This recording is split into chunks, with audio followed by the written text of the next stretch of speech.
आपके इस चैनल पर अब तक सोशल साइकोलॉजी, समाज मनोविज्ञान, साइकोपैथोलॉजी या मनोरोग विज्ञान, बेसिक साइकोलॉजिकल प्रोसेस, सांख्यिकी, स्टैटिस्टिक्स, रिसर्च मैथोलॉजी, शोध अनुसंधान, इन सभी से संबंधित नोट्स के वीडियोस अवेलेबल हैं। इनके साथ साथ एमसीक्यू टाइप क्वेश्चंस भी, ऑब्जेक्टिव क्वेश्चंस भी, जिसमें सोशल साइकोलॉजी से रिलेटेड, एबनॉर्मल साइकोलॉजी से रिलेटेड, पर्सनालिटी मेंटल टेस्ट से रिलेटेड, स्टैटिस्टिक्स सांख्यिकी से संबंधित, रिसर्च यानी शोध से संबंधित, गाइडेंस काउंसलिंग परामर्शन एवं निर्देशन से संबंधित, इन्वायरमेंटल साइकोलॉजी और लास्ट में साइकोलॉजी प्रैक्टिकल से संबंधित कंप्लीट वीडियोस चैनल पर मिल जाएंगे। आपको इन वीडियोस के लिए सिर्फ यहाँ पर जो आपका वीडियो के नीचे टाइटल है, टाइटल के सामने आपको डिस्क्रिप्शन का एरो दिख रहा है, इस एरो पर आप क्लिक करेंगे, नीचे आपको सभी प्लेलिस्ट के लिंक प्रोवाइड हैं। आज की क्लास में हम इन्वायरमेंटल साइकोलॉजी से रिलेटेड प्रैक्टिकल की बात करेंगे। इससे पहले हमने अब तक इन्वायरमेंटल साइकोलॉजी से रिलेटेड कई वीडियोस देखे हैं, उनका अध्ययन किया है।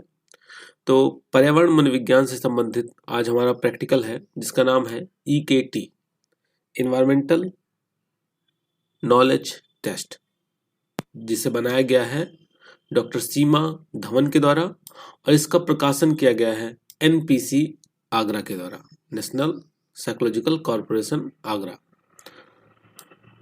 यहाँ पर इस वीडियो में इस प्रैक्टिकल का यूज सिर्फ मनोविज्ञान के ऐसे स्टूडेंट जिनके सिलेबस में पर्यावरण मनोविज्ञान से संबंधित प्रैक्टिकल है, उनको जानकारी देने के लिए यहाँ पर इस परीक्षण का यूज किया जा रहा है। अगर आप इसका कॉमर्शियल पर्पस में यूज करना चाहते हैं तो आप इसके लिए NPC आगरा से संपर्क करके इसको मंगवा सकते हैं। तो चलिए स्टार्ट करते हैं हम आज का प्रैक्टिकल। जैसा कि अब तक आप बहुत सारे प्रैक्टिकल कर चुके हैं, तो आपको इतना नॉलेज होगा ही कि हम करते कैसे हैं। इससे पहले जब आप ये प्रैक्टिकल करना स्टार्ट करेंगे तो आपको क्या करना होता है, इंट्रोडक्शन लिखना होता है। जैसे सबसे पहले आप कॉपी में प्रैक्टिकल फाइल में सबसे पहले आप प्रैक्टिकल संख्या डालते हैं कि प्रैक्टिकल संख्या 1 या प्रैक्टिकल संख्या 2 जो भी है। ये सारी चीज़ें मैंने जो प्रैक्टिकल का प्लेलिस्ट है वो नीचे दिया गया है आपको डिस्क्रिप्शन में, वहाँ पर जो फर्स्ट प्रैक्टिकल है उसमें भी बताया गया है। और आप उसमें नहीं जान पा रहे हैं तो यहाँ पर देख सकते हैं, यहाँ पर जो भी आपका प्रैक्टिकल रहेगा सबसे फ्रंट पेज पर फाइल में आप लिखेंगे प्रैक्टिकल संख्या, जैसे ये पहला प्रैक्टिकल है तो प्रैक्टिकल संख्या 1 हो जाएगा। उसके बाद फिर हम इस प्रैक्टिकल का नाम लिख देंगे इन्वायरमेंटल नॉलेज टेस्ट या पर्यावरण ज्ञान परीक्षण। इसके बाद परिचय लिखना होगा, इंट्रोडक्शन या परिचय लिखना होगा आपको, क्योंकि हम उसके बारे में भी बताते हैं, उस टेस्ट के बारे में बताते हैं, किस चीज़ का वो मापन कर रहा है उस चीज़ के बारे में बताते हैं। तो परिचय में आप क्या करेंगे, आपने जो इन्वायरमेंटल साइकोलॉजी का वीडियो देखा है उसमें स्टार्टिंग के 2 वीडियो, जिसमें एक में बताया गया कि पर्यावरण क्या है, उसके कितने टाइप्स होते हैं, और दूसरा वीडियो जिसमें ये बताया गया कि पर्यावरण मनोविज्ञान क्या है। ये दोनों वीडियो का जो मैटर है वो आप इंट्रोडक्शन के रूप में लिख देंगे।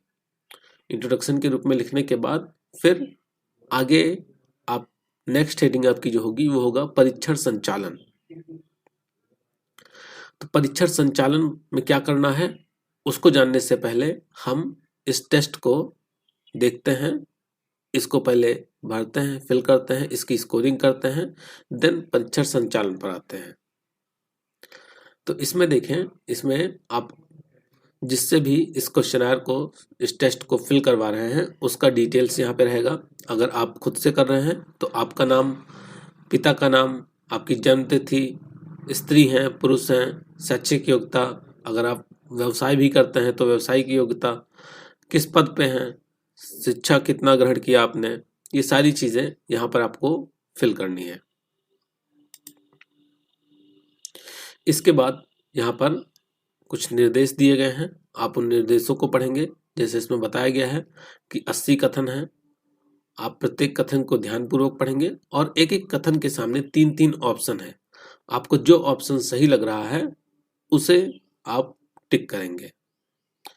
और जैसे इसमें अंदर 3 पेज फ्रंट पेज तो यही हो गया, सेकंड पेज, थर्ड पेज और फोर्थ पेज पे जो स्कोर आ रहे हैं आपके, वो टोटल स्कोर यहाँ पे लिख दिया जाएगा और फिर टोटल स्कोर के आधार पर हम जेड स्कोर देखेंगे, ग्रेड देखेंगे और फिर लेवल क्या निकल के आए, पर्यावरण ज्ञान का क्या स्तर निकल के आएगा, उसको हम देखेंगे। तो यहाँ पर आप देख सकते हैं, एक बार फिर से बताया गया है कि ये नेशनल साइकोलॉजिकल कॉर्पोरेशन के द्वारा पब्लिश किया गया है। अब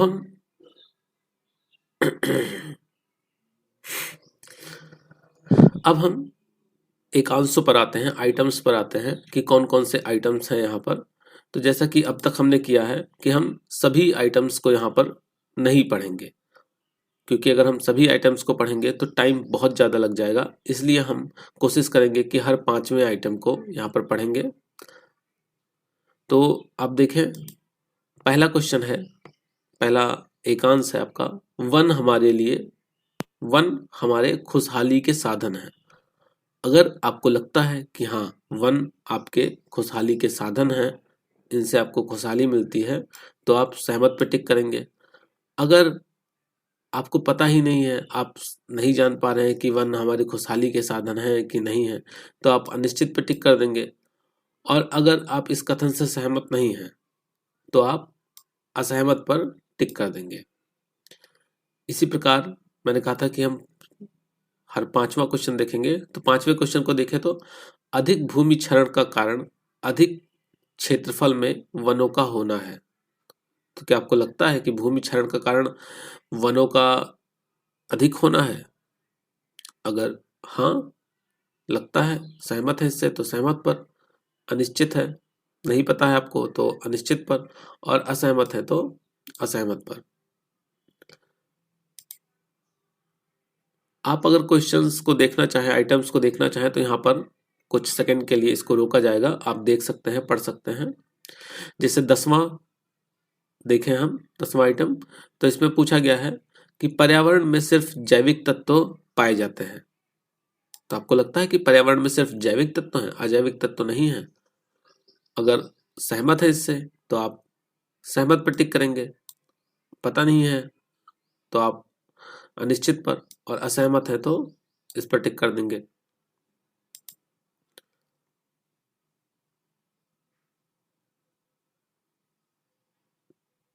पंद्रहवें क्वेश्चन की बात करें, ओजोन की परत हमारे लिए हानिकारक है।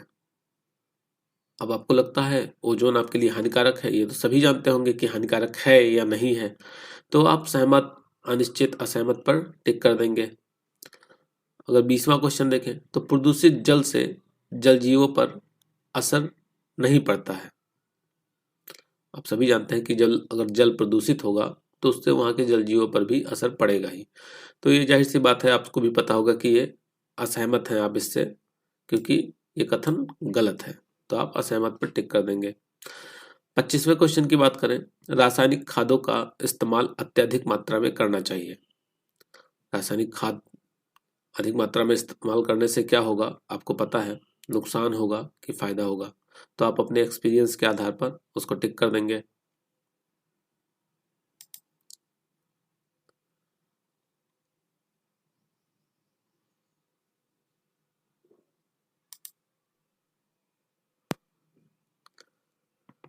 उनतीसवां क्वेश्चन भी देख लेते हैं, क्योंकि ये भी थोड़ा सा इम्पोर्टेंट है। सांप हमारे लिए हानिकारक होते हैं। अब आप में से बहुत सारे लोगों को लगता होगा कि हाँ, सांप हमारे लिए हानिकारक है, लेकिन अगर आप पर्यावरण के पर्सपेक्टिव से बात करेंगे, इन्वायरमेंटल पर्सपेक्टिव से बात करेंगे, तो सांप आपके लिए हानिकारक नहीं हो सकते हैं, क्योंकि आपके इन्वायरमेंट का वो एक पार्ट है, आपके जो इकोसिस्टम है उसका एक पार्ट है। तो इसलिए अगर पर्सनल देखा जाए तो सांप हानिकारक हो सकते हैं, बट आप इन्वायरमेंट को लेके चल रहे हैं अगर, तो आपका जो आंसर होना चाहिए वो मुझे लग रहा है कि असहमत होना चाहिए। 30वां क्वेश्चन, अभ्यारण्य के आसपास के गांवों को नुकसान होता है। अगर आपको लगता है कि जो अभ्यारण्य, वन अभ्यारण्य होते हैं, वहाँ पे जहाँ पे जीव रहते हैं, जानवर रहते हैं, तो उसके वजह से आसपास के गांव को नुकसान होता है, तो आप सहमत। अगर आपको नहीं पता है या आपको इससे असहमत है, तो आप असहमत पर टिक करेंगे। 35वां क्वेश्चन देखते हैं, अशुभ पक्षियों को मार देना चाहिए। अब अशुभ पक्षी, अगर आप जानते हैं कि कोई पक्षी ऐसा भी है जो अशुभ होता है, तो क्या आपको लगता है उसे मार देना चाहिए? आप अपना रिस्पॉन्स यहाँ पर देंगे। फिर 40वां क्वेश्चन देखें। ऊर्जा स्रोतों का संरक्षण प्रत्येक नागरिक का कर्तव्य है। मतलब जो ऐसी चीजें जिनसे आपको ऊर्जा मिलती है उनको आपको संरक्षण करना चाहिए। जैसे पेट्रोलियम हो गया, कोयला हो गया, इन सब का लिमिटेड मात्रा में यूज करना चाहिए। आप इससे सहमत हैं, अनिश्चित हैं या असहमत हैं? आप उस के अकॉर्डिंग आप टिक करेंगे।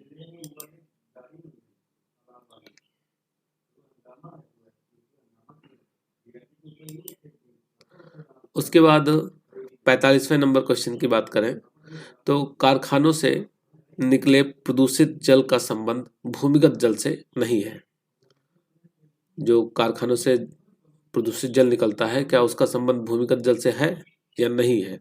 अगर आपको लगता है नहीं है तो आप सहमत पर, आपको लगता है तो आप असहमत पर टिक कर देंगे। 50वां क्वेश्चन, वातावरण का तापमान प्रतिवर्ष बढ़ रहा है। अगर आप थोड़ा बहुत करंट वाली चीज़ों से जुड़े होंगे, न्यूज़पेपर देखते होंगे, पढ़ते होंगे, तो आपको इस क्वेश्चन का आंसर खुद पता ही होगा कि इसका सही ऑप्शन क्या होगा।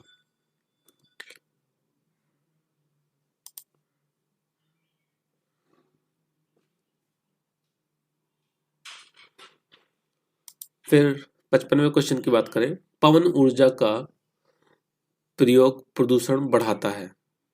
क्या पवन ऊर्जा प्रदूषण बढ़ाता है? सहमत हैं अगर तो आप सहमत पर टिक कर देंगे, असहमत हैं तो असहमत पर टिक कर देंगे।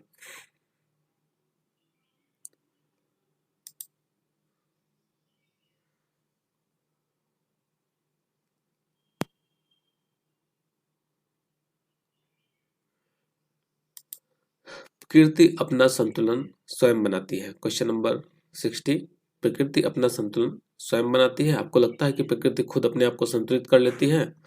तो सहमत हैं तो आप सहमत पर टिक कर दीजिएगा, नहीं तो आप जानते हैं क्या करना है। फिर क्वेश्चन नंबर 65, प्रकृति सक्षम व श्रेष्ठ का चयन मनुष्यों द्वारा करती है। मतलब यहाँ पर पूछा जा रहा है कि क्या आपको लगता है कि जो प्रकृति है वो सक्षम और श्रेष्ठ चीजों का चयन मनुष्यों के द्वारा करती है? तो इस कथन से अगर सहमत हैं या अनिश्चित है, नहीं पता है, या असहमत हैं, तो उसके आधार पर आप अपना टिक करेंगे। 17वां question, Rajaji national park tiger project के लिए प्रसिद्ध है। तो जो भी लोग घूमने के शौकीन होंगे या थोड़ा सा ज्योग्राफी या एनवायरनमेंट की चीजें पढ़ते होंगे, उनको पता होगा कि राजाजी नेशनल पार्क किससे संबंधित है। उसके आधार पर वो अपना यहाँ पर टिक करेंगे।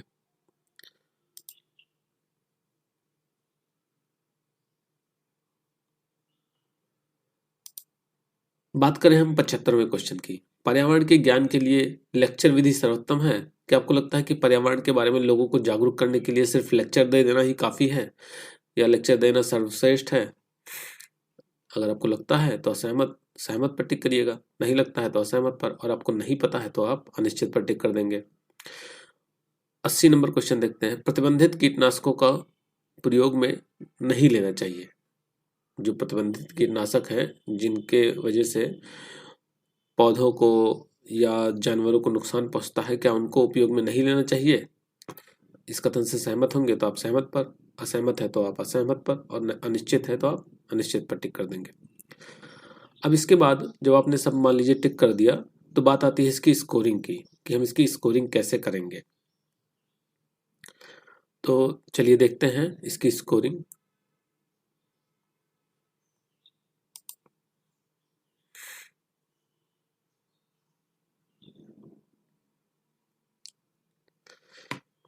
यहाँ पर देखें स्कोरिंग बताया गया है कि आपको इसकी स्कोरिंग कैसे करनी है। जैसे जो पहला कथन था, अगर पहले कथन पे आपने सहमत पर टिक किया है तो आप प्राप्तांक में, जो वहाँ पास में प्राप्तांक था, उस पे 2 नंबर देंगे। अगर आपने असहमत पर टिक किया है तो आप 0 देंगे, और अगर आपने अनिश्चित पर टिक कर दिया है कि आपको पता ही नहीं है क्या होगा क्या नहीं होगा, तो आप 1 नंबर देंगे। इसी तरीके से अगर दूसरा क्वेश्चन देखें तो दूसरे क्वेश्चन में इसका जस्ट अपोजिट हो गया है। दूसरे क्वेश्चन में अगर आप सहमत पर टिक किए हैं तो 0 देंगे, अनिश्चित पर टिक किए हैं तो 1 देंगे, और असहमत पर टिक किए हैं तो कितना देंगे? 2 देंगे। यानी एक चीज ये जानिए कि अगर आपने अनिश्चित पर टिक किया है तो सब पर आपको 1 देना है, केवल सहमत और असहमत में ही चेंजेस होते रहे हैं। देखें तो जैसे छठवां क्वेश्चन देखें तो यहाँ फिर से 2 1 0 हो गया है स्कोरिंग, मतलब सहमत है तो 2, अनिश्चित है तो 1, असहमत है तो 0। फिर 7वें क्वेश्चन की बात करें तो अगर सहमत है तो 0, अनिश्चित है तो 1 और असहमत है तो 2। इसी प्रकार से आप आगे भी इसकी स्कोरिंग कंप्लीट करेंगे।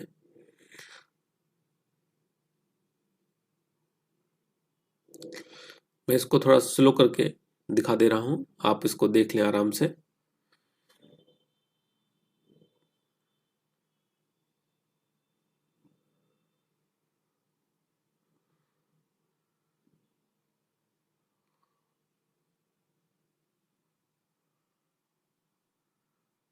आप इसका स्क्रीनशॉट ले सकते हैं अगर लेना चाहें। एक बार फिर से ऊपर वाली चीजों को भी देख लेते हैं।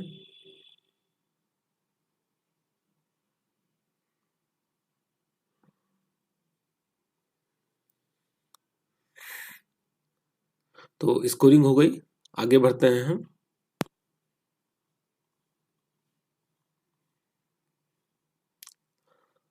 अब स्कोरिंग के बाद आपके फ्रंट पेज पर, जैसे आपने देखा था कि फ्रंट पेज पर 3 कॉलम थे जिसमें रॉ स्कोर लिखना था, तो जो जितना आपका स्कोर आया आप उसको लिख लेंगे रॉ स्कोर।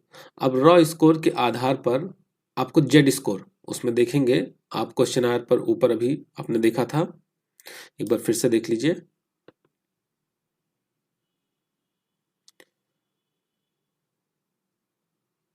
यहाँ पर देखें तो यहाँ पर आपने तीनों पेज का टोटल स्कोर लिख दिया यहाँ पर जो आपका आया।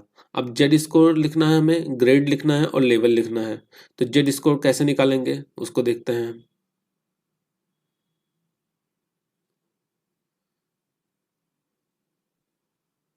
जेड स्कोर के लिए क्या करना है, तो जेड स्कोर जो भी आपका रॉ स्कोर आया है ना, जितना भी आपका रॉ स्कोर आ रहा है, जैसे मान लीजिए आपका रॉ स्कोर आया कितना 55, अगर आपका 55 रॉ स्कोर आया है तो आपका जेड स्कोर कितना आ जाएगा -2.64। या आपका रॉ स्कोर मान लीजिए आया है 107, तो आपका जेड स्कोर +0.13। इसी प्रकार से हम थोड़ा नीचे भी देख लेते हैं।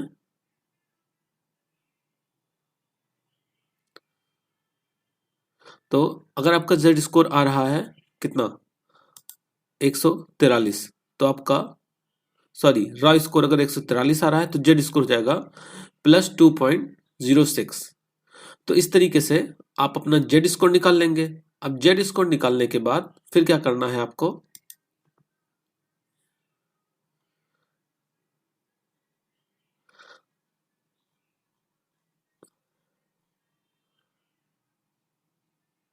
अब यहां से आप इसका एक्सप्लेनेशन देखेंगे। जैसे मान लेते हैं कि जो रॉ स्कोर आया है, रॉ स्कोर था 118, तो रॉ स्कोर 118 देखेंगे अगर, तो ये किस में आएगा, ये आ जाएगा 115 से 128 के बीच में। तो जेड स्कोर इसका कितना हो गया, जेड स्कोर इतने से इतने के बीच में। या आप जेड स्कोर निकाल ही चुके हैं तो सीधा सीधा जेड स्कोर से भी देख सकते हैं कि जो आपका जेड स्कोर है वो, अगर आप देखना चाहें जेड स्कोर से भी देख सकते हैं, रॉ स्कोर से भी देख सकते हैं। जिनको थोड़ा सा कैलकुलेशन में दिक्कत हो वो रॉ स्कोर से ही देख लें कि मान लीजिए उनका स्कोर, जैसे एक बार फिर से देखें कि उनका स्कोर आ गया है 97, तो 97 कहाँ आएगा, 95 से 114 के बीच में आएगा, तो उनका ग्रेड हो गया डी। और उनका लेवल क्या आएगा, एवरेज। यानी जो पर्यावरण जागरूकता है, पर्यावरण का ज्ञान है उनका, वो औसत स्तर का है। वो ना ही बहुत अच्छा है और ना ही बहुत बेकार कह सकते हैं, औसत स्तर का ज्ञान वो रखते हैं। अब इसके बाद क्या करना रहता है जैसे इंट्रोडक्शन कर लिया आपने, इंट्रोडक्शन लिख लिया था सबसे पहले, उसके बाद आपने ये टेस्ट करके देख लिया, आपका ये सारी चीज आ गई। अब आगे आप परीक्षण संचालन हेडिंग डाल के उसमें उद्देश्य लिखेंगे कि आपका उद्देश्य क्या है। तो उद्देश्य में आपका क्या उद्देश्य है कि आपको जो प्रयोज्य है या जो परीक्षार्थी है, परीक्षार्थी के पर्यावरण ज्ञान का पता लगाना कि उसके बारे में पर्यावरण का ज्ञान का स्तर उसका कितना है। फिर बाकी सारे पॉइंट्स आपको पता ही होंगे कि उसके बाद हम परीक्षण सामग्री लिखते हैं कि कौन कौन सी सामग्री का उपयोग किया, उसका परीक्षार्थी का परिचय लिखते हैं, उसके बाद निर्देश लिखते हैं, निर्देश आप फ्रंट पेज पे जो लिखा है उसी को लिख देंगे। देन उसके बाद प्रक्रिया लिखते हैं कि कैसे कैसे आपने किया, तो आप उसमें लिखेंगे कि परीक्षार्थी को लाया गया, उसको बिठाया गया, उसको निर्देश दिए गए और देन उसको परीक्षण पुस्तिका दी गई जिसमें उसने अपने अनुभव के आधार पर टिक किया और उसके बाद उससे परीक्षण पुस्तिका ले ली गई और उसका स्कोरिंग किया गया। स्कोरिंग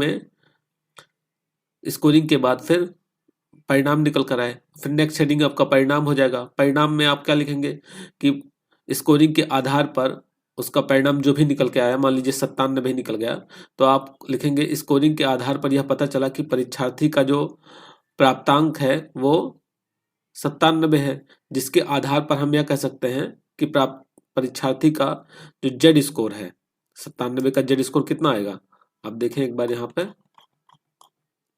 तो 97 का जेड स्कोर आ रहा है -0.40। तो आप लिख देंगे जिससे पता चलता है कि परीक्षार्थी का जेड स्कोर -0.40 है। और इस आधार पर हमें यह पता चलता है कि परीक्षार्थी का जो ग्रेड है वो कितना होगा, ग्रेड आपका डी हो जाएगा।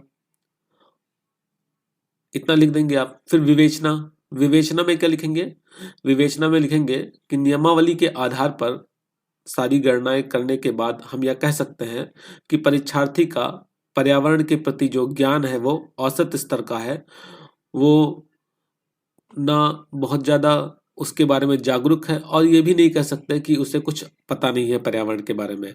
मतलब वो चीजों को जानता है, वनों के बारे में, पौधों के बारे में, कौन कौन सी चीजें पर्यावरण को नुकसान पहुंचाती हैं, उन चीजों के बारे में उसका जो ज्ञान है वो औसत स्तर का है। तो इस तरीके से अगर आप चाहें तो इसमें 1-2 पॉइंट और भी बढ़ा सकते हैं अपने ज्ञान के आधार पर और इसको कंप्लीट कर सकते हैं।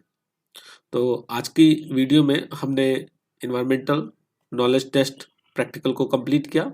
नेक्स्ट वीडियो में कोशिश करेंगे कि हम कोई नया प्रैक्टिकल लेके आए। तो मिलता है नेक्स्ट वीडियो में, तब तक के लिए धन्यवाद।